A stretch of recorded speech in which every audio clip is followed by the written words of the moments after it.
देश के सामने गंभीर संकट है। चीन ऐसा विस्तारवादी देश है जिसके लिए अपना साम्राज्य, अपनी नीतियां, अपना धन केवल वही महत्वपूर्ण है। ये कोरोना जो पूरे देश व दुनिया में फैल रहा है, आज इटली कब्रिस्तान बन चुकी है। यूएसए जो दुनिया का सबसे ताकतवर देश था, उसका न्यूयॉर्क शहर जो केवल यूएसए की आर्थिक राजधानी नहीं मानी जाती, जो इतना जीवंत वैभवशाली शहर माना जाता है, जिसके बारे में ये कहा जाता है कि ये विश्व की आर्थिक राजधानी है, उस न्यूयॉर्क शहर में आज मैंने एक डॉक्टर का इंटरव्यू देखा। उस डॉक्टर के पास N95 मास्क लगाने के लिए नहीं थे। उस डॉक्टर ने वो जो मास्क है, उन मास्क को, N95 मास्क को 3 दिन से पहन रही है, और वो कहते हैं कि मेरे पास मास्क बदलने के लिए शवों को, जो ट्रक के अंदर रेफ्रिजरेटर होता है जिसमें आइसक्रीम की ढुलाई की जाती है, उस ट्रक के कंटेनर के रेफ्रिजरेटर में शवों को भर रहे हैं ताकि उनसे संक्रमण ना फैले। ऐसी स्थिति हो चुकी है। पूरा अमेरिका घुटनों के ऊपर आ चुका है, इटली घुटनों के ऊपर आ चुका है, ईरान घुटनों के ऊपर आ चुका है। भारत के अंदर जो लॉकडाउन की स्थिति है, मैं माननीय नरेंद्र मोदी जी का इस मामले में आभार व्यक्त करना चाहूंगा कि उन्होंने एक दूरदर्शी नेता की तरह त्वरित निर्णय लेते हुए पहले जनता कर्फ्यू का ऐलान किया, उसके बाद लॉकडाउन का ऐलान किया। और आज यदि मोदी जी लॉकडाउन नहीं करते तो इस देश की स्थिति बहुत खराब होने वाली थी। यूएसए, इटली वो देश हैं जिनकी स्वास्थ्य सेवाएं पूरी दुनिया में सबसे अच्छी मानी जाती हैं। यदि उन जैसी स्वास्थ्य सेवाओं के देश में यह हो सकता है, तो भारत जैसे देश में जहां आबादी बहुत घनी है, वहां पर क्या होता। यूएसए के न्यूयॉर्क के जिस हॉस्पिटल में, कई हॉस्पिटल हैं वहां पर बड़े बड़े, एक हॉस्पिटल की बात करूं तो वहां 100 वेंटिलेटर की बात करते हैं, लेकिन वो इमरजेंसी डिपार्टमेंट की सीईओ ये कहती है कि हमारे पास वर्किंग कंडीशन के केवल 5 वेंटिलेटर हैं। मास्क नहीं है, दस्ताने नहीं है, पहनने के लिए एप्रन नहीं है। तो ये स्थिति यूएसए की बन चुकी है। ये वायरस है क्या? ये वायरस जेनेटिक इंजीनियरिंग से, देखिए, पहले जो लड़ाई होती थी वो समुद्र में लुटेरे होते थे, धरती के ऊपर लुटेरे होते थे, वो तलवार दिखाकर, वो बंदूक दिखाकर लोगों के सामान को लूटते थे। जैसे चंबल के डाकुओं के विषय में आपने सुना होगा। उसके बाद वो समुद्री लुटेरों का वक्त चला गया, तो उसके बाद लुटेरे आए। उन लुटेरों ने अपना राजनीतिक साम्राज्य बनाया। जैसे ईस्ट इंडिया कंपनी ने, यूके ने कई देशों में, 60-70 देशों में अपना साम्राज्य स्थापित किया, अपने उपनिवेश, अपनी कॉलोनियां बनाई। वो एक दौर था जब उपनिवेश बनाते थे, राजनीतिक गुलामी करते थे। उसके बाद सांस्कृतिक गुलामी का एक दौर आया। वो सांस्कृतिक गुलामी क्या थी? ग्लोबलाइजेशन के नाम पर, लिबरलाइजेशन के नाम पर अपना, अपने अपने खान पान का, अपनी वेशभूषा का, अपनी सभ्यता का, अपनी संस्कृति का प्रचार करते हुए अमेरिका जैसे देशों ने अपनी मल्टीनेशनल कंपनियों से अपनी सभ्यता का प्रचार करते हुए पूरी दुनिया में एक मानसिक गुलामी बनाई। और अभी जो चीन की योजना है, उस चीन की योजना यह है कि पूरी दुनिया को आर्थिक रूप से गुलाम बना लिया जाए, पूरी दुनिया की इकोनॉमी हमारे हाथ में हो, पूरी दुनिया में वर्ल्ड पावर हम बन जाएं। यह षड्यंत्र की शुरुआत कहां से होती है?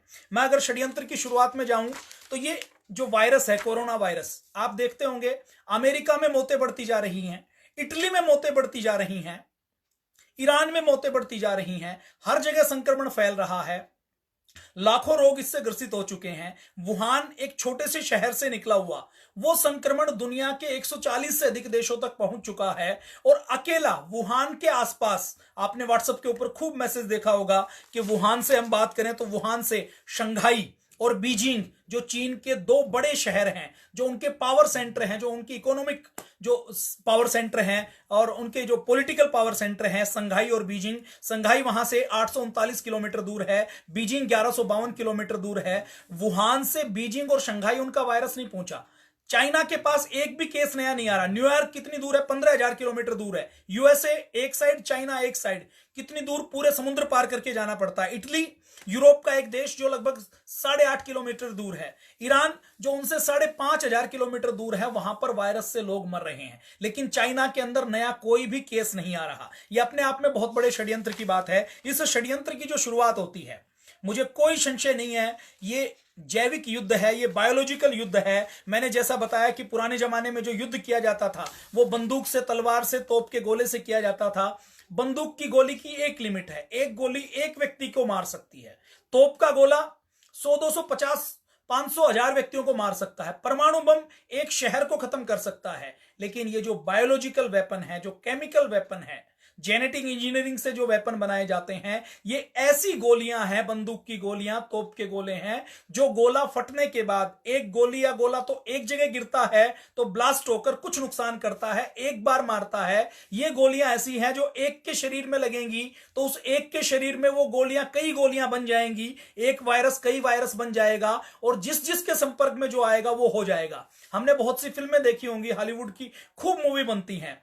हमने कभी नहीं सोचा था कि वो जो मूवी हम टीवी के ऊपर सिनेमा हॉल में देख रहे हैं वो कभी हमारे जीवन में सच होंगी। अभी जो लॉकडाउन है, जो घरों में लोग बैठे हुए हैं, जो लोग मास्क लगाए घूम रहे हैं, जो भय का वातावरण है, मुझे लगता है कि वो जो कल्पना करते थे मूवी के अंदर कि ऐसा हो सकता है, किसी एलियंस का आक्रमण हो सकता है, कोई वर्ल्ड वार हो सकती है, वो हमारे सामने घटित हो रहा है। तो ये जो बायोलॉजिकल वेपन है ये इतने खतरनाक हैं कि इनका नुकसान एक व्यक्ति के ऊपर नहीं होता, इनका नुकसान आने वाली पीढ़ियों के ऊपर होता है। और बायोलॉजिकल वेपन को, केमिकल वेपन को, ये कहा जाता है ये वेपन्स ऑफ मास डिस्ट्रक्शन के हैं।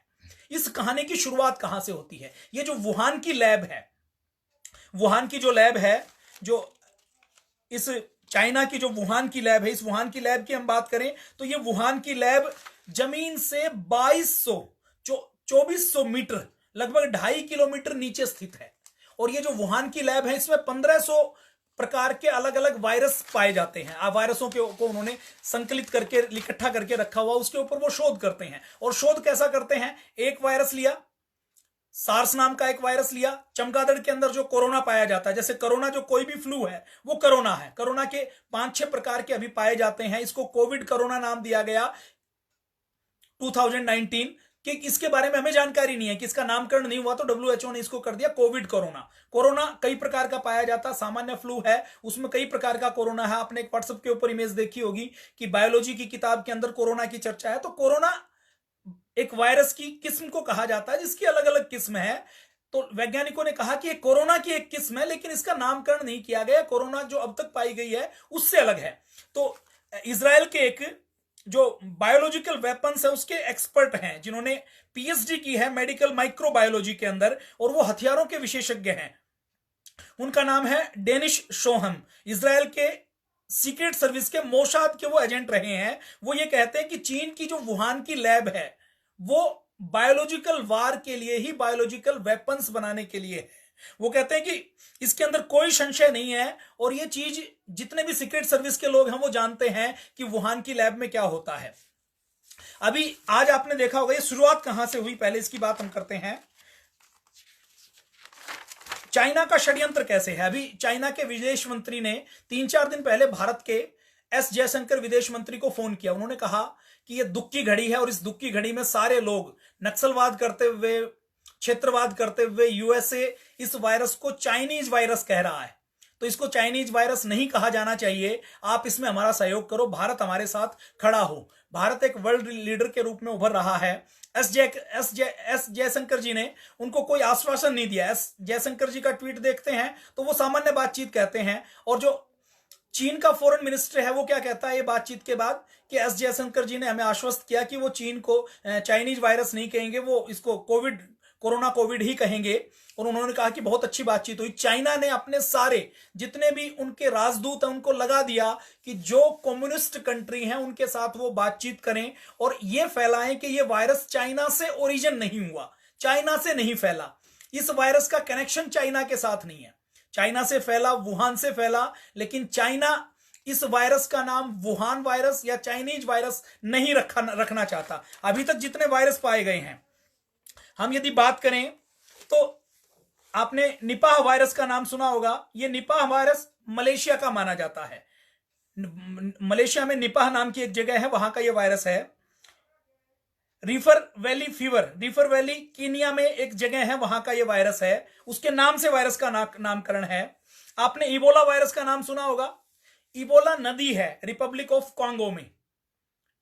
हम कभी कांगो जाएं, कांगो के बारे में बातचीत करें तो लोग ये कहेंगे कि ये इबोला नदी है, तो आपके माइंड में क्या जाएगा?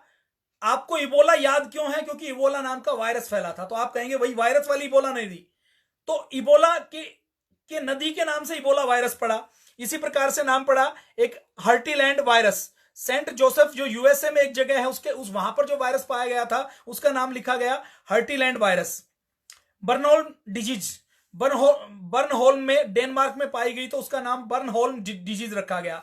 लासा डिजीज, लासा नाइजीरिया में पाया गया तो उस बीमारी का नाम, उस वायरस का नाम लासा डिजीज रखा गया। इसी प्रकार ओल्ड लाइम यूएसए की एक जगह है, वहां पर एक वायरस, एक बीमारी पाई गई, उसका नाम रखा गया लाइम डिजीज। मरबर्ग, जर्मनी में एक वायरस पाया गया, उसका नाम रखा गया मरबर्ग वायरस। वेस्ट नील फीवर, नील नदी जो आपने नाम सुना होगा, युगांडा में जो नील नदी निकलती है, वहां पर जो वायरस पाया गया, बीमारी पाया गया, उस बुखार का नाम रखा गया West Nile fever. San Joaquin Valley USA में एक जगह है, वहां पर जो वायरस पाया गया, जो बीमारी पाई गई, उसका नाम रखा गया वैली रिवर। मतलब जो जगह का नाम है उसके नाम पर वायरस का नाम रखा जाता है, यह एक सामान्य परंपरा है। इसी प्रकार जूनिन नाम की एक जगह है अर्जेंटीना में, वहां पर जो वायरस पाया गया उसका नाम लिखा गया, उसका नाम रखा गया जूनिन वायरस। डेनमार्क, अर्जेंटीना ने कोई ऑब्जेक्शन नहीं किया। यूएसए के जगह के नाम पर 3-4 वायरस के नाम है, यूएसए ने कभी ऑब्जेक्शन नहीं किया, केन्या ने कभी ऑब्जेक्शन नहीं किया, युगांडा ने नहीं किया, नाइजीरिया ने नहीं किया, डेनमार्क ने नहीं किया। मिडल ईस्ट में सऊदी अरब में एक वायरस पाया गया, एक बीमारी पाई गई, मिडल ईस्ट रेस्पिरेटरी सिंड्रोम, उसका नाम मिडल ईस्ट के नाम पर रखा गया कि मिडल ईस्ट की बीमारी है। मिडल ईस्ट ने कोई ऑब्जेक्शन नहीं किया। तो ये जो सारे नाम, जाइका वायरस का नाम आपने सुना होगा, जाइका वायरस एक फॉरेस्ट है, युगांडा में जो फॉरेस्ट है उसका नाम जाइका फॉरेस्ट है, उसके नाम पर जाइका वायरस का नाम रखा गया। युगांडा ने कोई इसके ऊपर ऑब्जेक्शन नहीं किया। नारो वायरस का नाम आपने सुना होगा, नोरवाक नाम की एक जगह है यूएसए में, उसके नाम पर उसका नाम रखा गया, लेकिन यूएसए ने कोई इसके ऊपर ऑब्जेक्शन नहीं किया। तो ये परंपरा रही है कि वायरस जहां पाया जाता है, जहां उसका ओरिजिन है, उसके नाम से उस वायरस का नाम दे दिया जाता है।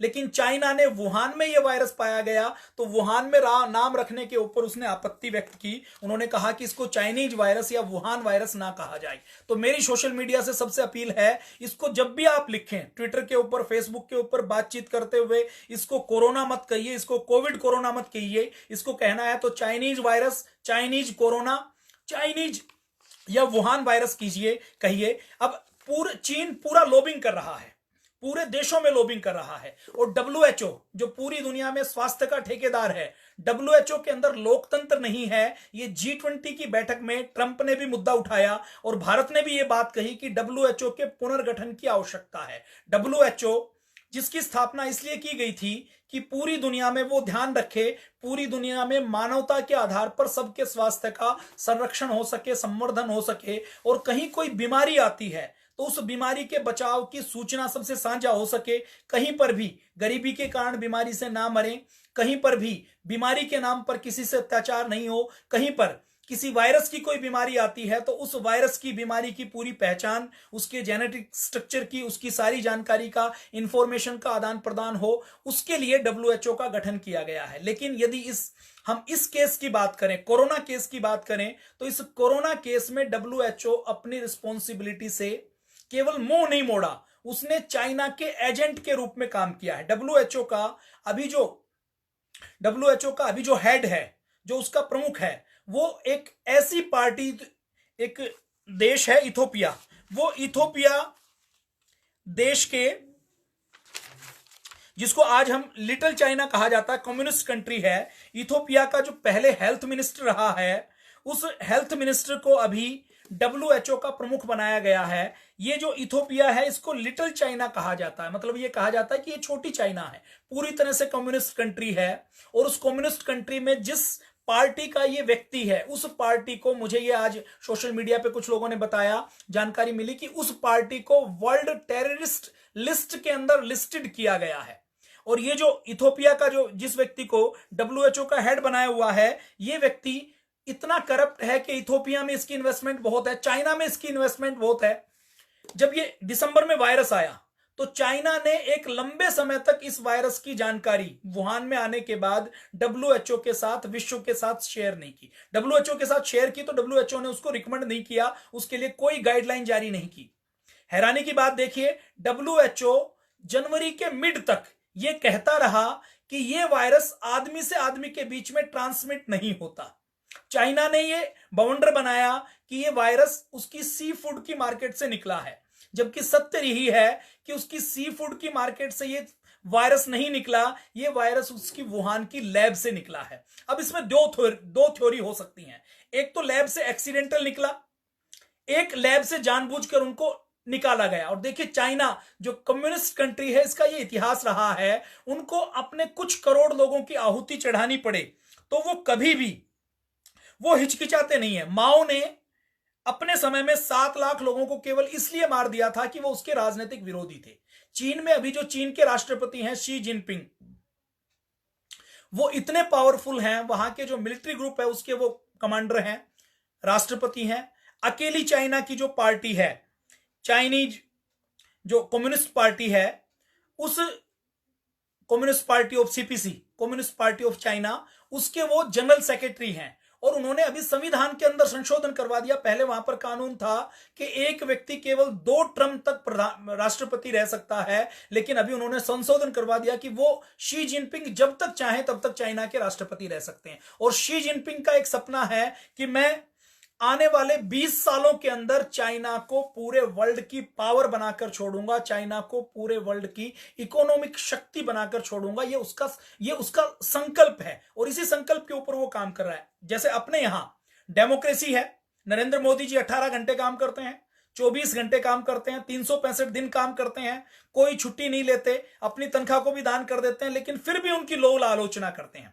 नरेंद्र मोदी जी ने लॉकडाउन की घोषणा कर दी तो कुछ लोगों ने उकसाकर, जो बिहार के पूर्वी उत्तर प्रदेश के हमारे भाई हैं, उनको जानबूझकर उकसाया कि यहां पर आपको खाना पीना नहीं मिलेगा, अभी काम नहीं मिलेगा, पैदल चलो। जब उन्होंने पैदल चलना शुरू किया, मोदी जी ने लॉकडाउन किया तो लॉकडाउन का विरोध किया। लॉकडाउन के बाद जब वो पैदल चले तो बसों का इंतजाम करवाया तो उसका विरोध किया। देखिए मीडिया में एक बहुत बड़ी लॉबी है।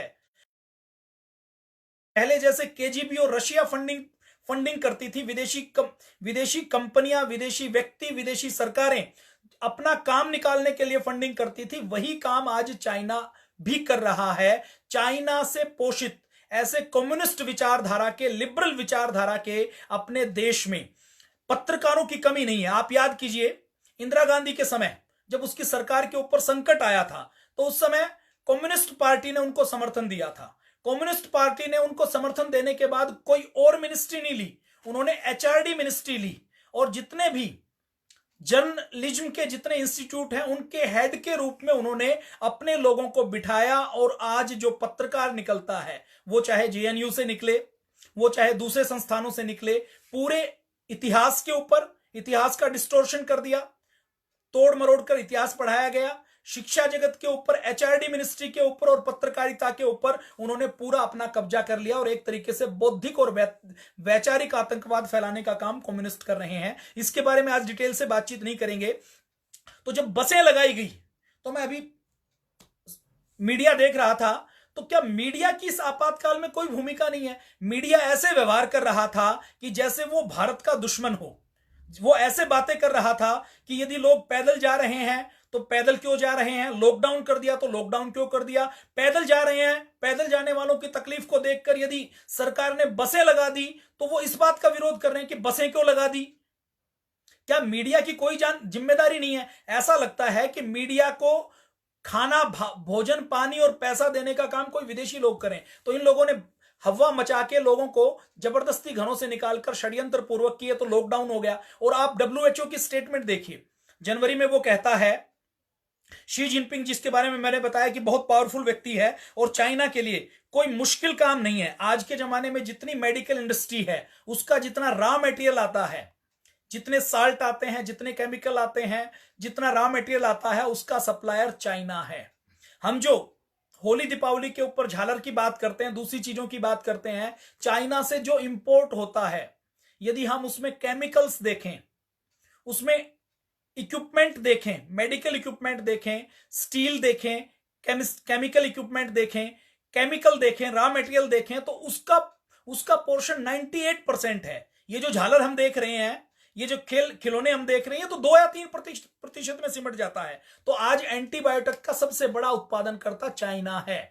आज जो हम दवाएं बनाते हैं, उन दवाओं के रॉ मटेरियल का सप्लायर चाइना है। उसकी डिपेंडेंसी को तोड़ने के लिए हमारी सरकार ने देश की दवा कंपनियों के साथ बैठक करनी शुरू कर दी ताकि वेंटिलेटर्स की, मास्क की, किसी भी चीज की कमी नहीं हो सके।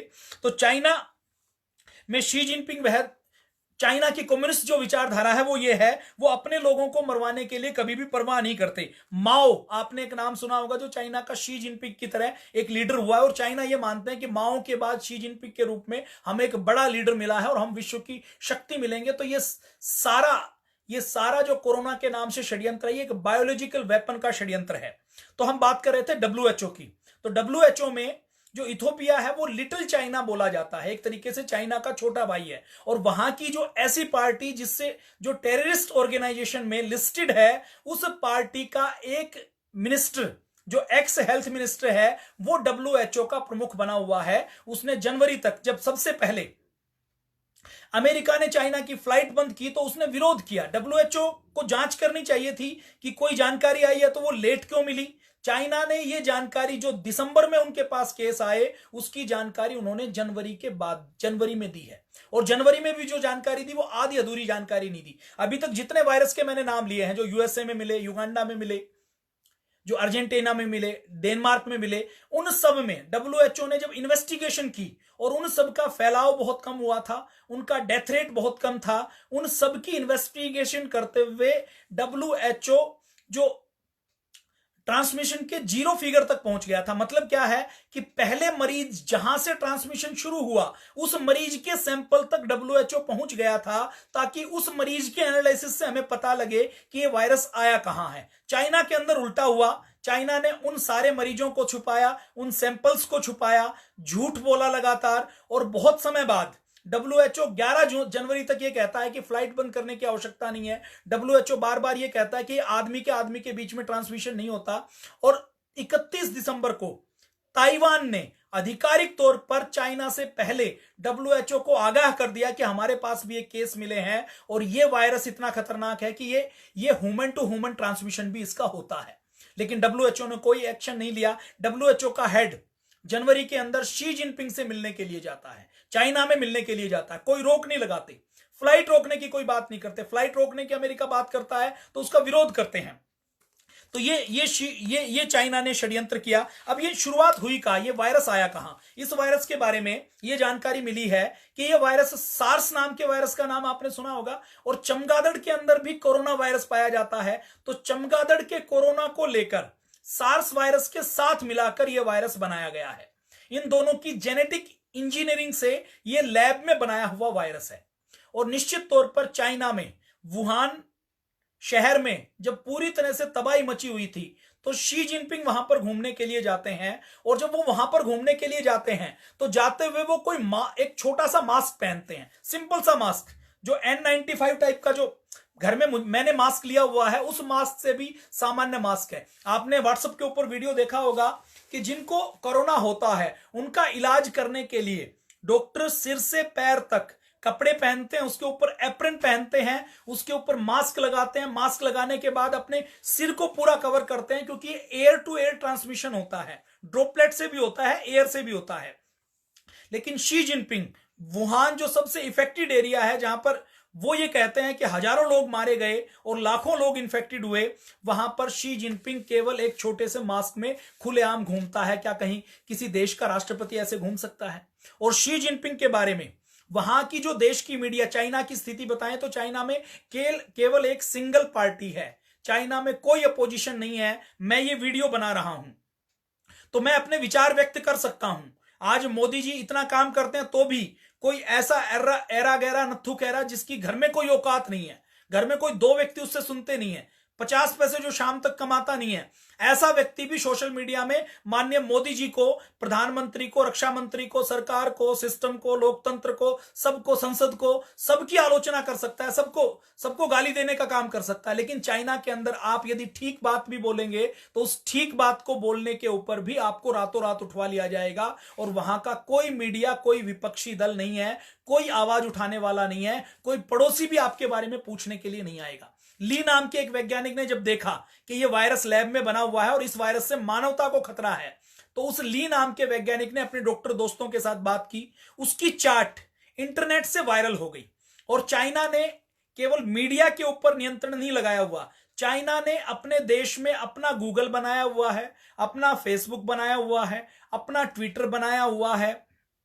चाइना ने अपने चाइना में अपना यूट्यूब बनाया हुआ है, चाइना ने अपने चाइना में अपना सर्च इंजन बनाया हुआ है। वहां पर जैसे हमारे सोशल मीडिया में हमें दिखाई देता है अपना व्हाट्सएप बनाया हुआ, वैसा कुछ भी दिखाई नहीं देता। और उनके देश की बाउंड्रीज से बाहर कोई भी इंटरनेट से सूचना जाती है तो वो स्क्रीन होकर जाती है, वो सूचना वैसे नहीं जा सकती, वहां से कुछ जा नहीं सकती। और वहां के लोग भी जो चाइना चाहे वो देख सकते हैं, उसके अलावा चाइना गवर्नमेंट की इच्छा के बिना बाहरी दुनिया की कोई चीज भी वो देख नहीं सकते।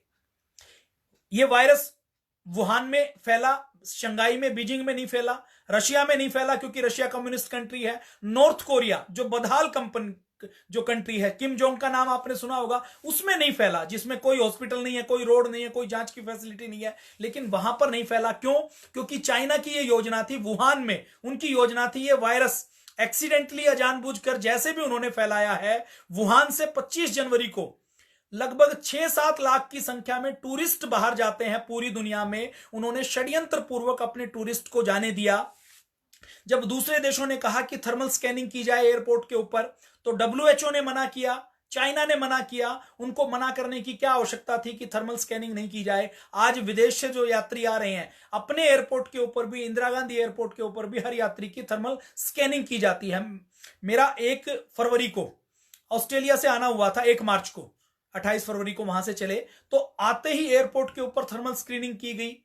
जानकारी ली गई कि खांसी तो नहीं आ रही है, जानकारी ली गई कि कोई गले में खराश तो नहीं है, टेम्परेचर तो नहीं हुआ, और किस किस देश को ट्रेवल किया गया। लेकिन जब थर्मल स्क्रीनिंग करने की जो दूसरे देश हैं, यूएसए ने, यूके ने बात की, इटली ने बात की, तो चाइना ने और डब्ल्यूएचओ ने इसका भी विरोध किया कि थर्मल स्कैनिंग करने से कुछ नहीं होगा, एयरपोर्ट के ऊपर जांच करने से क्यों नहीं, कुछ नहीं होगा, ये मानव से मानव में वायरस फैलता नहीं है। डब्ल्यूएचओ क्या कहता है? डब्ल्यूएचओ चाइना की ये सब करने के बाद जब पूरी दुनिया में फैल गया, तो उस ठेकेदार संगठन, ये क्या मुखिया ये कहता है, वो ठेकेदार संगठन से ये कहलवाता है, उसके माध्यम से अपनी बात कहता है कि चाइना बहुत अच्छा देश है, चाइना ने बहुत अच्छा किया, चाइना ने अपने देश में वायरस को कंट्रोल कर लिया। लेकिन चाइना ने अपने देश में तो वायरस को कंट्रोल कर लिया, शी जिनपिंग को नहीं हुआ, उसके किसी मिलिट्री लीडर को नहीं हुआ।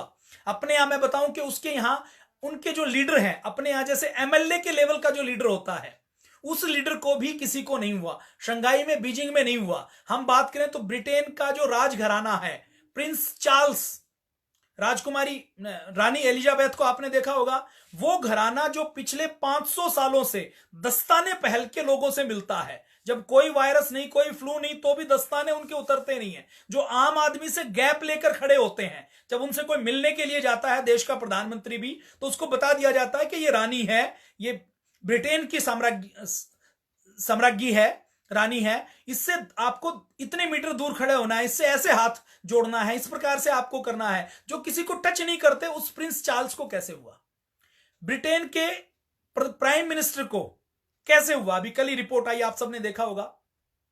जर्मनी की चांसलर एंजेला मार्कोस, जो जर्मनी की सबसे ताकतवर लेडी है, उसको कोरोना कैसे हुआ?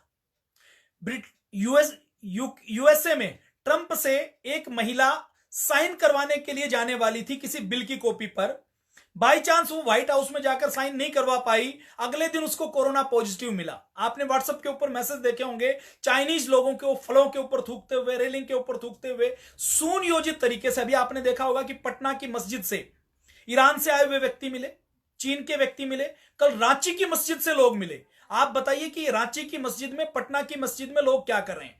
कनिका कपूर यूके गई, पूरे यूके को, पूरे लंदन को तो कोरोना नहीं हुआ, वो कनिका कपूर गई, वो 1-2 जगह गई होगी, वहां पर कुछ लोगों से मिली हुई, वो वहां से आई तो उसको कोरोना, और वो यहां वहां पर आकर उसके बारे में जानकारी किसी को होगी कि ये यूपी के मिनिस्टर के टच में है, ये वसुंधरा राजे के टच में है, ये वसुंधरा राजे के बेटे के टच में है, ये कई मिनिस्टर के टच में है। और इस वायरस को यदि संसद में पहुंचा दिया जाए तो भारत की संसद लॉकडाउन हो जाएगी, और इस देश की यदि संसद लॉकडाउन हो गई, प्राइम मिनिस्टर अगर संक्रमण में आ गए, राष्ट्रपति संक्रमण में आ गए, आपने देखा होगा कनिका कपूर की पार्टी के बाद हमारे देश के कुछ सांसद राष्ट्रपति जी से मिलने के लिए जाते हैं, तो कनिका कपूर को वायरस होना यह सामान्य नहीं है। चाइना ने इस वायरस के माध्यम से पूरी दुनिया की जो इकोनॉमिकल कैपिटल है उन सबको टारगेट किया है।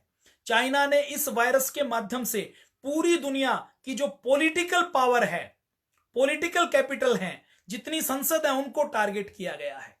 ये सामान्य बात नहीं है। चाइना ने एक योजना बनाई है कि पूरी दुनिया को पॉलिटिकल पावर के रूप में, लीडरशिप के रूप में, नेतृत्व के रूप में पंगु कर दिया जाए और पूरी दुनिया की जितनी इकोनॉमिकल कैपिटल्स हैं, इकोनॉमिक कैपिटल्स हैं, उन सबको पंगु कर दिया जाए ताकि पूरी दुनिया के अंदर लॉकडाउन हो जाए, फैक्ट्रियां बंद हो जाएं और हमारे पास जो माल बना हुआ है उसको हम मनमाने दामों पर बेचें। पूरी दुनिया के शेयर मार्केट धड़ाम से गिर जाए। पूरी दुनिया की बड़ी बड़ी कंपनियां जो चाइनीज कंपनियों को टक्कर दे रही हैं, उन कंपनियों के शेयर गिरने के बाद उनके शेयर को खरीद लिया जाए और पूरी दुनिया में चाइना को कंपटीशन देने वाला कोई व्यक्ति ना रहे। यह पूरा षड्यंत्र है। ब्राजील और मेक्सिको नाम के देश के लोगों ने शुरू में कहा कि यह चाइनीज वायरस है, तो आज ब्राजील की जो सरकार है वो खतरे में है। उसके जो प्रमुख व्यक्ति है, राष्ट्रपति या प्रधानमंत्री, उसने जब ये टिप्पणी की तो उसको टारगेट में ले लिया जाए और पूरे देश में जो कम्युनिस्ट कंट्री हैं उनको लॉबिंग के लिए लगा दिया गया है कि चाइना तो बहुत अच्छा देश है। अभी चाइना ने जैसे 900 चूहे खाकर बिल्ली हज को जाती है, वैसे ही पूरे दुनिया में वायरस फैलाने के बाद यदि चाइना चाहता तो रोक लेता, और निश्चित तौर पर यदि ये वायरस लैब का बना हुआ है तो इसकी वैक्सीन चाइना के पास है। शी जिनपिंग जब वुहान में गया है तो वैक्सीन लगवा कर गया है। मैं आपसे एक सामान्य सवाल पूछता हूं, यदि ये वायरस जिसका कोई इलाज नहीं है, वुहान में भी तो एक व्यक्ति से फैला ना। जब तक चाइना में एक व्यक्ति है तो उस एक व्यक्ति से 10 से और 10 से 100 से कैसे नहीं होगा। कहीं पर भी इस वायरस को जब तक इसकी वैक्सीन नहीं होगी हम इसको इलिमिनेट कैसे कर सकते हैं, इसको टोटल रिमूव कैसे कर सकते हैं। ये तो 1 से 10 हुआ है, हमने 10 में 8 व्यक्तियों का ट्रीटमेंट कर दिया, एक व्यक्ति मर गया, तो बाकी जो एक व्यक्ति बचा है उससे भी तो ये हो सकता है। और ये इम्यूनिटी से यदि इसके रोग के लक्षण दिखते हैं तो बहुत से इसके साइलेंट कैरियर भी तो होंगे। तो चाइना का ये सबसे बड़ा झूठ है, उसने अपनी वैक्सीनेशन बना रखी है और उसका ये भी षड्यंत्र मिलेगा कि जब पूरी दुनिया कदमों के ऊपर आ जाएगी। अभी देखिए, ट्रंप परसों तक इसको चाइनीज वायरस कहता था। ट्रंप परसों तक ये कहता था कि ये वायरस चाइना से आया है और चाइना ने फैलाया है। तो चाइना ने क्या कहना शुरू किया कि अमेरिकन आर्मी वुहान में एक ड्रिल करने के लिए एक किसी रिहर्सल में हिस्सा लेने के लिए आई थी, तो अमेरिकन आर्मी ने लाकर इसको यहां पर छोड़ा है। अमेरिका को यदि वो वायरस वहां पर प्लांट करना होता तो अपनी आर्मी के माध्यम से नहीं करता। अमेरिका के पास और बहुत से तरीके हैं, उससे वो वायरस को प्लांट करवा सकता था, किसी दूसरे व्यक्ति को कैरियर बनाकर करवा सकता था। लेकिन चाइना के ऊपर जब ट्रंप ने आरोप लगाए तो कल तक वो उसके ऊपर आरोप लगा रहे थे। कल रात को एक डेवलपमेंट हुई, वो उसको चाइनीज वायरस कह रहे थे। कल अमेरिका की कंपनियों ने चाइना के ऊपर अमेरिका के कोर्ट में $20 ट्रिलियन का, जो आज अमेरिका की इकोनॉमी है, चाइना की इकोनॉमी $12 ट्रिलियन की है, $12 ट्रिलियन की, अमेरिका की $20 ट्रिलियन की है, भारत की अभी $2 ट्रिलियन की है, आप समझ लीजिए। और मैं अगर दूसरे देशों की बात करूं तो दूसरे देशों में जैसे जर्मनी की $3.6 ट्रिलियन है, यूके की $2 ट्रिलियन है, जापान की $4 ट्रिलियन है। तो अमेरिका के बाद दूसरी इकोनॉमिकल पावर चाइना ही है। तो अमेरिका की इकोनॉमी के बराबर $20 ट्रिलियन के हर जाने का दावा कल अमेरिका की एक कंपनी ने किया। कल तक ट्रंप पूरे एग्रेसिव है, पूरे चाइना को देख लेने की धमकी देते हैं। वो ट्रंप G20 की बैठक में कहते हैं WHO ठीक तरीके से काम नहीं कर रहा। चाइना ऐसा देश है जो अपने देश में किसी को इन्वेस्टिगेशन के लिए आने नहीं दे रहा, अपनी बीमारी के रिकॉर्ड नहीं दिखा रहा, अपनी बीमारी के सैंपल नहीं दिखा रहा, उस वायरस के जेनेटिक स्ट्रक्चर के बारे में नहीं बता रहा, किसी दूसरे देश के मीडिया को अपने देश में आने नहीं दे रहा। चाइना ऐसा देश है जो इस बीमारी की सारी चीजों को छुपा रहा है और पूरी दुनिया को कह रहा है कि इसका नाम चाइनीज वायरस या वुहान वायरस मत कहिए। दूसरी तरफ कल तक ट्रंप इस साजिश को समझ रहे हैं और अमेरिका वो देश है, उसके FBI के एजेंट, अमेरिका की सीक्रेट सर्विस के एजेंट हर देश में काम करते हैं। मैं आपको बताऊं, जब भारत में केवल 70 पेशेंट थे, ये फरवरी के लास्ट के या मार्च की शुरू की बात है, उस समय अमेरिका की संसद में बहस हो रही है। अमेरिका की जो खुफिया एजेंसी है वो संसद में रिपोर्ट प्रस्तुत कर रही है। उनको अपनी चिंता है, अपनी चिंता के साथ साथ पूरी दुनिया के एक एक देश के डाटा प्रस्तुत किया जा रहा है कि इनके पास कितने ICU हैं, कितने वेंटिलेटर हैं, कितने डॉक्टर हैं, पर कैपिटा कितने डॉक्टर हैं, कितने हॉस्पिटल हैं, और यदि यहां फैल गया तो क्या होगा। तो वो चिंता जाहिर कर रहे हैं भारत के बारे में कि यदि भारत में ये इन्फेक्शन फैल गया तो कंट्रोल में नहीं आएगा। अमेरिका जो सबकी खबर रखता है, तो अमेरिका के पास पूरी पुख्ता खबर है कि ये वायरस चाइना की लैब में बना है। इसलिए ट्रंप, जिसको हम देखने में हम ये मान सकते हैं कि ये बड़बोला है या कुछ कहता है, लेकिन मैं ये मानता हूं कि ट्रंप बहुत घुटा हुआ राजनीतिज्ञ है और ट्रंप जो कहता सच कहता है। ट्रंप जो कहता है उसके पीछे ठोस रीजन होते हैं। ट्रंप ने यदि कल तक कहा है कि ये चाइनीज वायरस है, ये वुहान का वायरस है, तो ये 100% सत्य है, इसमें झूठ नहीं है। यदि हम बात करें ट्रंप की, तो ट्रंप के सुर कैसे बदले हुए हैं। रात तक ट्रंप चाइना की आलोचना कर रहा है, चाइना के ऊपर केस करवा रहा है। रात को ट्रंप ने जब देखा न्यूयॉर्क में, देखिए ट्रंप, अमेरिका में चुनाव आने वाले हैं, ट्रंप को भी वहां के लोग घेर रहे हैं। चाइना में कोई कंपटीशन नहीं है, कोई विपक्षी दल नहीं है। जो शी जिनपिंग करे उसको किसी को जवाब देने की जरूरत नहीं है। जो उसका विरोध करे तो कोई मीडिया छाप नहीं सकता, सोशल मीडिया में बोल नहीं सकते, पड़ोसी को भी बोल नहीं सकते।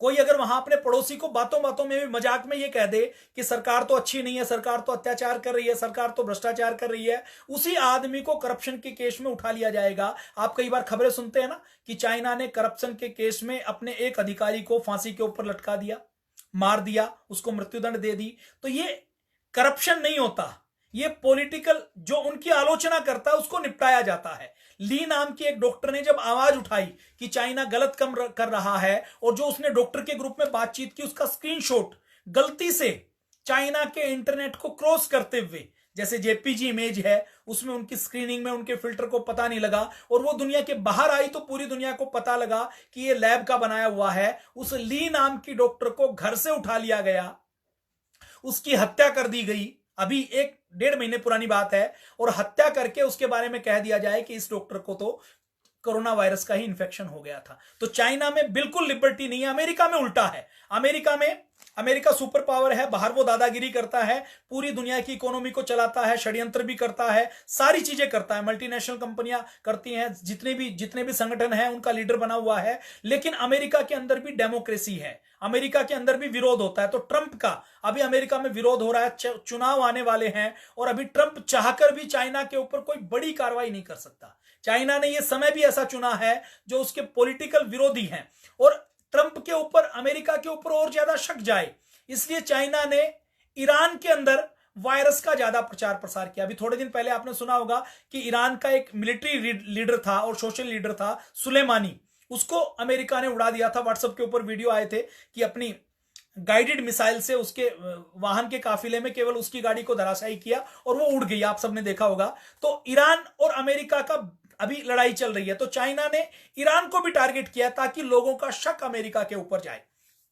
तो ट्रंप कल तक चाइना को मजा चखाने की बात करता था, रात को उसको भी हार कर अपने देश की तबाही को देखकर शी जिनपिंग को फोन करना पड़ा, और शी जिनपिंग ने कहा कि हम दोनों इस लड़ाई को लड़ेंगे।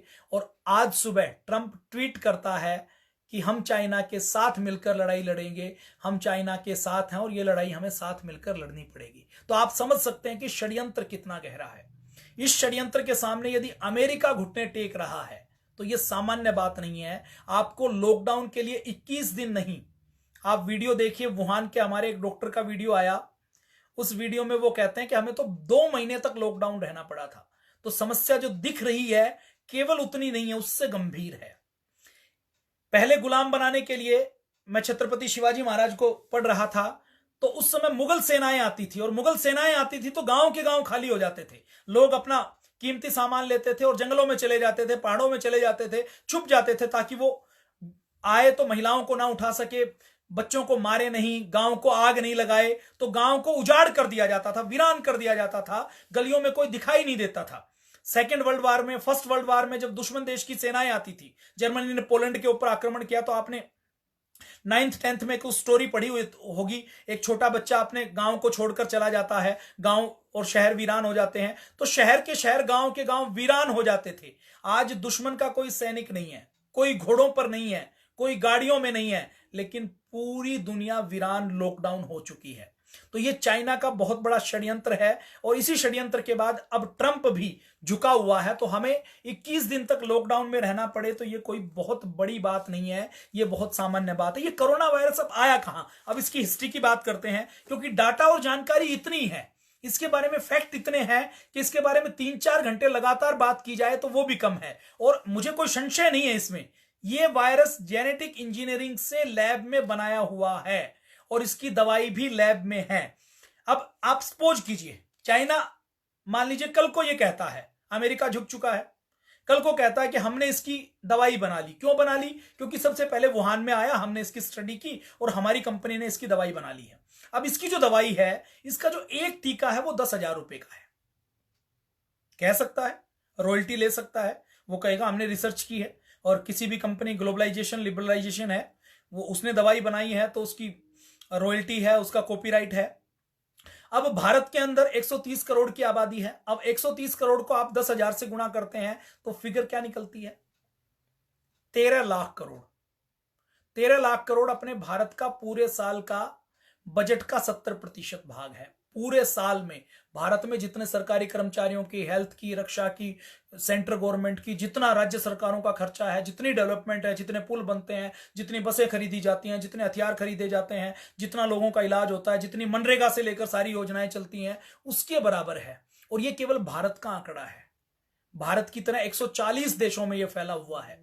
तो आप समझ लीजिए कि इस वायरस की वैक्सीन की कीमत क्या है। और कल को यदि चाइना कहे कि इसकी वैक्सीन मैंने बना ली है, मैं सबको दूंगा, तो अपने देश के लोग खरीदेंगे कि नहीं खरीदेंगे? जो सक्षम है वो खुद खरीदेंगे 10,000 रुपए देकर। आप अपने बच्चे के लिए लेंगे या नहीं लेंगे? और जो सक्षम नहीं है उनके लिए सरकार कहेगी कि हमें तो देश को बचाना है। क्योंकि 21 दिन के लॉकडाउन की बात करें तो 21 दिन के, देखिए 2008 में रिसेशन आया था, मंदी आई थी, वैश्विक मंदी आई थी, ग्लोबल डिप्रेशन था। उस समय जो हालात हुए थे, अर्थशास्त्री ये कहते हैं कि उससे भी 10 गुना ज्यादा बुरे हालात होने वाले हैं। पूरे देश की फैक्ट्रियां बंद हो जाएंगी, पूरी दुनिया की फैक्ट्रियां बंद होंगी। जिसको माल लेना है उनको चाइना से लेना पड़ेगा। ऐसे हालात चाइना ने उत्पन्न कर दिए, मतलब पूरी दुनिया को घुटनों के ऊपर ला दिया केवल एक वायरस की वजह से। तो यदि वो वैक्सीन बेचेगा तो पूरी दुनिया की इकोनॉमी, जैसे हम पुराने जमाने में पढ़ते थे ना कि भारत के पास इतना ज्ञान, विज्ञान और दस्तकारी थी, कुटिलता नहीं थी। मानवता की हत्या हमने कभी नहीं की। हमने वसुदेव कुटुंबकम को माना है। हमने कभी भी किसी दूसरे व्यक्ति को कष्ट देकर अपना सुख नहीं चाहा। लेकिन कम्युनिस्ट ऐसे होते हैं, उन्होंने माओ की, मैं एक घटना सुनाता हूं। माओ चाइना का लीडर रहा है और बहुत बड़ा नेता माना जाता है। माओ ने जब देखा कि ये जो गोरैया है, ये गोरैया एक साल में 4.5 किलो अनाज खा जाती है, तो उसने एक बार ऑर्डर दे दिया कि सारे गोरैया को मार दिया जाए। जैसे ही ऑर्डर दिया, 20 लाख गोरैया पहले दिन मारी गई। 2 महीने तक अभियान चलता रहा। चिड़िया को मार दिया, गोरैया को मार दिया।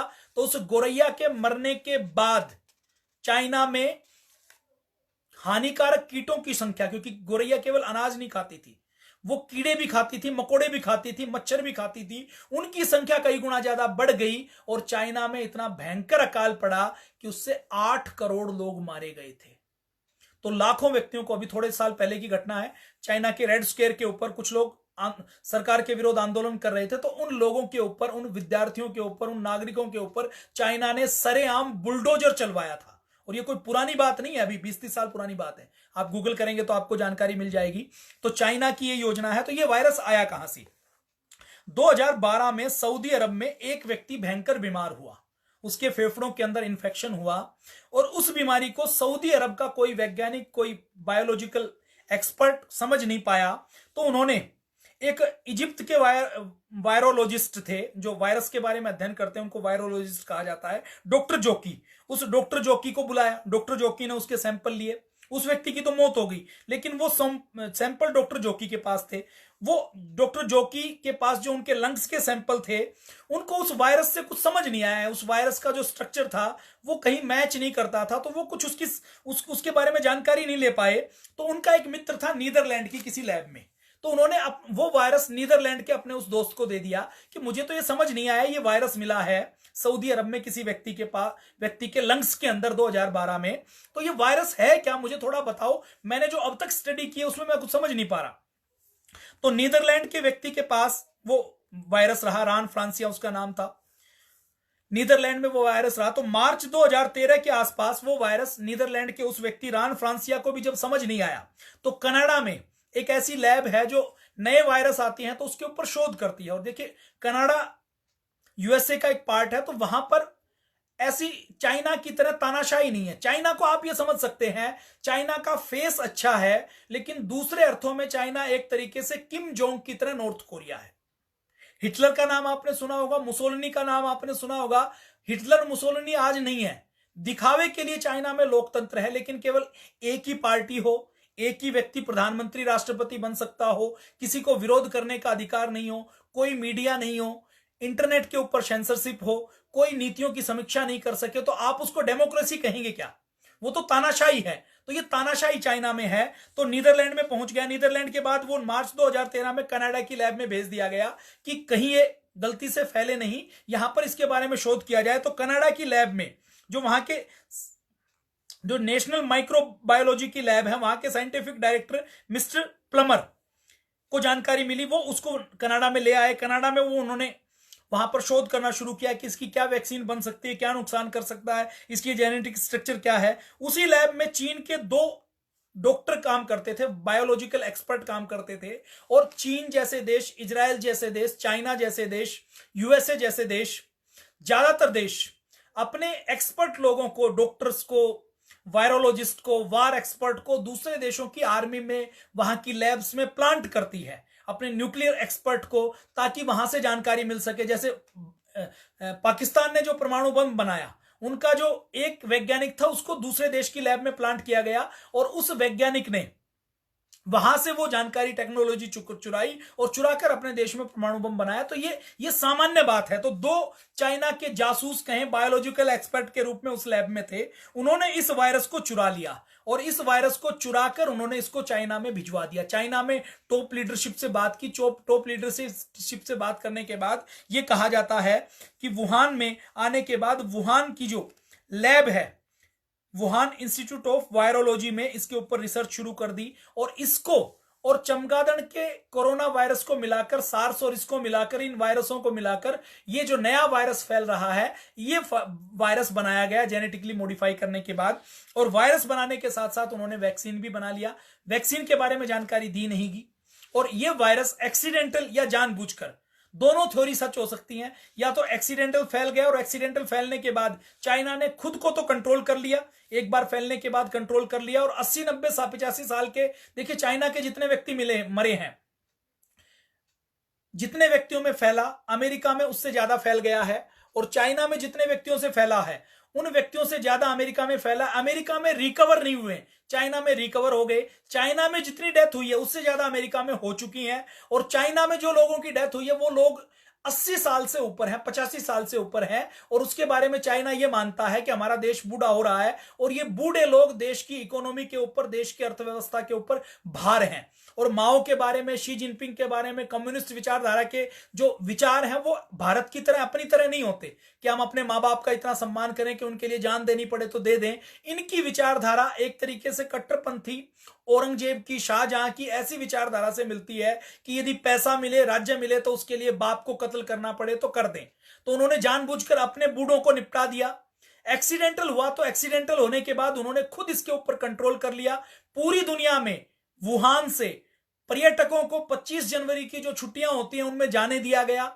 डब्ल्यूएचओ के माध्यम से, डब्ल्यूएचओ के हेड के माध्यम से यह कहलवाया कि यह मानव से मानव में ट्रांसमिट नहीं हो सकता, इसका जेनेटिक स्ट्रक्चर किसी को नहीं दिया, इसका वैक्सीन खुद बनाकर किसी को इसकी जानकारी शेयर नहीं की। और पूरी दुनिया में ये हवा बनाया गया कि चाइना तो खुद इससे पीड़ित है। और उसके बाद 900 चूहे खाकर बिल्ली हद को चली के करके उन्होंने दूसरी जगह के ऊपर उन्होंने इसके बारे में बातचीत करनी शुरू की, और उसके बारे में कुछ मास्क बांटने शुरू किए। अभी स्पेन में उन्होंने वेंटिलेटर भेजे, मास्क भेजे, किट भेजी। तो स्पेन में अभी जो किट उन्होंने भेजी उसमें 30% किट काम करती थी, बाकी काम नहीं करती थी। और स्पेन में अभी उनको, स्पेन के अंदर बहुत बड़ी महामारी की तरह फैला हुआ है, तो उस स्पेन के अंदर उनको अभी, हम अगर बात करें, हम अभी देखें तो स्पेन ने उनको करोड़ों डॉलर का अभी ऑर्डर दिया है कि मेडिकल इक्विपमेंट हमें दे दें, हमारे पास मास्क नहीं है, हमारे पास वेंटिलेटर नहीं है, हमारे पास कोरोना से लड़ने के लिए टेस्टिंग किट नहीं है।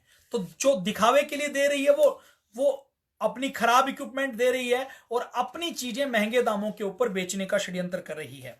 तो ये मैंने थोड़ा सा आपके सामने ये विषय रखने का प्रयास किया। ये पूरी तरह से बहुत बड़ा षड्यंत्र है। आप देखेंगे अभी 3-4 दिन बाद पूरे मेन मीडिया में आपको ये दिखाई देगा। तो पूरे मेन मीडिया में आप देखेंगे कि ये चाइना एक्सपोज होगा, और ये चीजें चाइना के पास क्योंकि इंटरनेट खुद का है, व्हाट्सएप खुद का है, गूगल खुद का है, सब कुछ अपना है, तो उन्होंने इसके ऊपर कंट्रोल किया है, लेकिन लंबे लंबे समय तक ये कंट्रोल नहीं कर पाएंगे। और देखिए, चाइना भारत का स्वाभाविक दुश्मन है।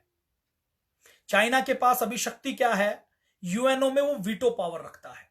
डब्ल्यूएचओ की बात हो, यूएनएससी की बात हो, जब डब्ल्यूएचओ में, यूएन में डिस्कशन की बात आई कि इस वायरस के ऊपर, कोरोना वायरस के ऊपर डिस्कशन करते हैं ताकि इसका समाधान निकाला जाए, तो चाइना ने उसके ऊपर वीटो करके उसके ऊपर उसको मना कर दिया। भारत के अंदर आप देखिए, भारत ने कई बार इंटरनेशनल स्टेज के ऊपर पाकिस्तान को टेररिस्ट कंट्री घोषित करने के लिए प्रस्ताव लाया, लेकिन चाइना ने वीटो किया। भारत ने कई बार पाकिस्तान का जो आतंकवादी है हाफिज सईद, उसको टेररिस्ट, इंटरनेशनल टेररिस्ट घोषित करने के लिए प्रस्ताव लाया, चाइना ने हमेशा अपोज किया।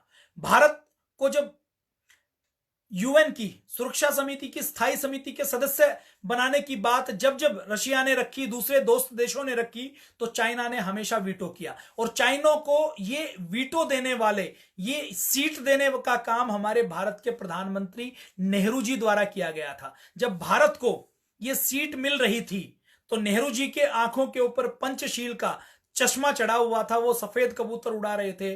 उन्होंने खुद इसके लिए मना किया और उन्होंने कहा कि मुझे इसका सदस्य मत बनाओ, भारत को मत बनाओ, आप चाइना को बना दो। क्यों किया? क्योंकि उनको वर्ल्ड लीडर के रूप में मान्यता मिल जाए। ऐसा व्यक्ति जिसने अपनी अय्याशी के कारण, अपनी गलत नीतियों के कारण, अपनी निकम्मे पन के कारण, जिसने देश का विरोध करवाया, चाइना को ये वीटो पावर दे दी। और चाइना ने उसके बाद हर मंच के ऊपर धोखा किया। नेहरू जी ये मानते थे कि चाइना कभी भी भारत के ऊपर हमला नहीं किया, तो 1962 में हमला किया। सावरकर ने पहले ही कह दिया था, 1948 में सावरकर जी ने कह दिया था कि चीन के ऊपर कभी भी भरोसा नहीं कर सकते, लेकिन नेहरू जी ने सावरकर की सुनी नहीं। डॉक्टर राम मनोहर लोहिया कहते थे, जयप्रकाश नारायण जी भी कहते थे, जितने बड़े नेता थे वो सब कहते थे कि चीन के ऊपर कभी भी भरोसा नहीं कर सकते, लेकिन पंडित नेहरू ने कभी भी सुनी नहीं। तो अभी चाइना ये षड्यंत्र कर रहा है, और उसकी जो ताकत है वो वीटो पावर के रूप में, जो यूएनओ में वो सुरक्षा समिति का सदस्य है, वो उसकी वीटो पावर है। उस वीटो पावर के कारण वो लगातार अपनी वीटो पावर का प्रयोग करते हुए जब भी कोई उसके खिलाफ प्रस्ताव आता है तो उसका पुरजोर विरोध करता है। तो चाइना ये बहुत बड़ा षड्यंत्र कर रहा है। इस षड्यंत्र से बाहर निकलने का एक ही तरीका है कि हम और आप इसके लिए जागरूकता फैलाएं। पहली बात, सरकार का सहयोग दें, लॉकडाउन का पालन करें, इस बीमारी को फैलने से बचाएं, क्योंकि इसका कोई इलाज नहीं है। दूसरी बात, अपने राष्ट्रीय धर्म का पालन करें, योग का, आयुर्वेद का, इम्यूनिटी बूस्टर चीजों का, नेचुरल चीजों का प्रचार प्रसार करें, लोगों को संयम की सलाह दें, सावधानी की सलाह दें, सरकार की आलोचना नहीं करें। देखिए, आज मोदी जी हैं तो उन्होंने लॉकडाउन का निर्णय ले लिया। एक और बात आप देखिए, जब डब्ल्यूएचओ लगातार भारत की तारीफ कर रहा था, मोदी जी ने जैसे ही 21 दिन के लॉकडाउन की घोषणा की, डब्ल्यूएचओ का स्टेटमेंट क्या आता है? आप परसों का टीवी देख लीजिए। डब्ल्यूएचओ का स्टेटमेंट आता है कि सिर्फ लॉकडाउन से कुछ नहीं होगा। मतलब डब्ल्यूएचओ सक पका गया कि भारत ने ये लॉकडाउन कर कैसे दिया। बाकी देशों के अंदर तो लॉकडाउन होता है महामारी फैलने के बाद। भारत ने 500 पेशेंट के ऊपर 21 दिन का लॉकडाउन कर दिया, तो ये चेन टूट जाएगी। ये चेन टूट गई तो षड्यंत्र सफल नहीं हो पाएगा।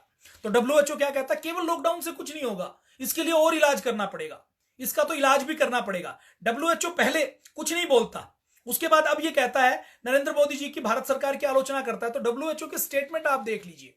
डब्ल्यूएचओ के रूप में विश्व को स्वास्थ्य देने का काम नहीं कर रहा, बल्कि डब्ल्यूएचओ चाइना के एजेंट के रूप में काम कर रहा है। तो हमें क्या करना है? अपनी राष्ट्रभक्ति को, अपने देशभक्ति को रखना है। घर में योग करें, यज्ञ करें, अपने इम्यूनिटी को बूस्ट करें।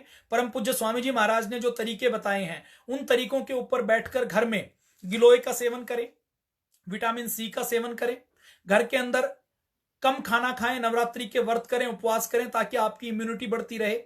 गिलोय घनवटी, तुलसी घनवटी, तुलसी का सेवन करें, उसका काढ़ा बनाकर पिए, अपनी इम्यूनिटी को बचाकर रखें।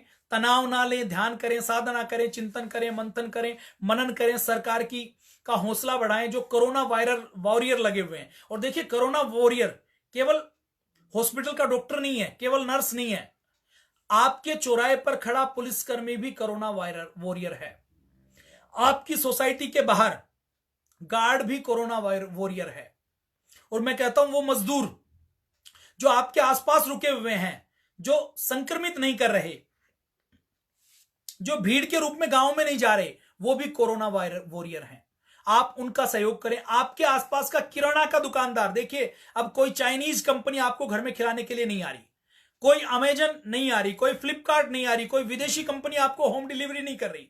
आप रोटी को गूगल से डाउनलोड नहीं कर सकते, आप रोटी को यूट्यूब से डाउनलोड नहीं कर सकते, फेसबुक से आपको नहीं मिलेगी, व्हाट्सएप से नहीं मिलेगी। वो रोटी देने का काम आपका किसान कर रहा है या आपके आसपास का दुकानदार कर रहा है, जिसको आपने इग्नोर किया। आपने बाहर से सामान मंगवाया 2 रुपए सस्ते के चक्कर में। वो जो आपके आसपास का दुकानदार है वो भी कोरोना वॉरियर है, उसका भी हौसला बढ़ाएं, सावधानी रखने के लिए कहें, एक दूसरे का सहयोग करें, कालाबाजारी ना करें, अपने सामान को जचाएं नहीं, अपने सामान को जमा करके नहीं रखें, और सोशल मीडिया के ऊपर जितना हो सके इस राष्ट्रभक्ति की भावना को बनाकर रखें, इस राष्ट्रभक्ति की भावना को जन जन तक पहुंचाएं। ये आपको और हमें करना है। जय हिंद, वंदे मातरम, भारत माता की जय।